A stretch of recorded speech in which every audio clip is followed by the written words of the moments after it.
Today, in cannabis news, the Connecticut State House approves a cannabis legalization bill, sending it back to the Senate. A U.S. Congressperson becomes the first to publicly support a safe supply of illicit substances for persons who consume them. And a new study from Yale University reveals that cannabis addictions in the U.S. are on the rise. It's Friday, June 18th, and this is your TRICHOMES Morning Buzz.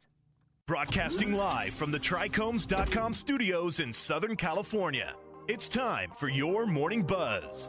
We bring you late-breaking news that keeps you up to date with what's happening in the cannabis industry. First up, after hours of deliberation, a bill to legalize cannabis in Connecticut cleared the state's House of Representatives with a 76-62 vote this week. The bill now goes back to the Senate for the passage of revisions made by the House to accommodate Governor Ned Lamont's late veto warning. Cannabis possession by adults 21 years or older would become legal on July 1st if the Senate approves the amendments and Governor Lamont ratifies the legislation. Before the House vote, Representative Steve Staffstrom said Connecticut's time has finally come. Today we take the next step as this chamber in recognizing that the war on drugs has failed us and the criminalization of cannabis was the wrong course of action for our state and for our nation. The majority of the House debate was dominated by Republican opposition to the policy update, with Republicans claiming that legalization will boost cannabis consumption, especially in youths, and increase safety issues. Parallel worries were expressed by other Democrats who voted against the measure. In voting against the measure, Representative Tom O'Day said, "Mark my words, people will die because of this bill, because of marijuana being sold in Connecticut." Next up, U.S. House Representative Cori Bush has made history by declaring their backing for a safe supply of illicit substances for persons who consume them.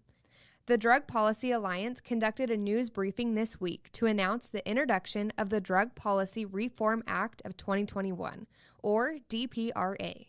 Representatives Bush and Bonnie Watson Coleman, co-authors of the DPRA, were in attendance. The measure would repeal criminal sanctions for possessing any illicit substance in amounts established by a new authority. It also invests in substance abuse treatments and preventative measure services, protecting citizens from being denied jobs, housing, government assistance, or immigration status because of a criminal record for drug possession or personal drug consumption. During the press conference, a question was posed to Bush. Do you favor physicians prescribing their patients preferred controlled substances to help them avoid obtaining them through the illegal market? Bush provided a succinct response. Do we support a safe supply? Yes, they replied. They also revealed why DPRA does not have a safe supply system in place. Right now, our focus is to decriminalize. Their remarks look to be one of the only, if not the only, open approval of a safe supply strategy by a U.S. Congressperson. And last up, a recent study from Yale University reveals that instances of cannabis use disorder are on the rise in people in the United States. Cyril D'Souza, a Yale University professor of psychiatry who has been analyzing cannabis and cannabinoids for over 2 decades, claims their most recent research, which has been ongoing for over 2 years, targets something of which many of us are unaware. We are seeing that approximately 3 out of 10 people are developing a cannabis use disorder, D'Souza said, adding that people thought that you smoke weed every day and you quit and nothing's going to happen. We now know that there is cannabis withdrawal syndrome. Cannabis addiction, according to D'Souza, is characterized as uncontrollable consumption in monetary terms, time spent being high, or time spent recuperating from being high. Insomnia and appetite difficulties are common withdrawal effects. D'Souza's research is currently examining the efficacy of one medication to alleviate withdrawal symptoms. For 8 weeks, the paid volunteers will take the medicine and do an actigraph to track their sleeping. D'Souza says the medicine has already shown encouraging outcomes.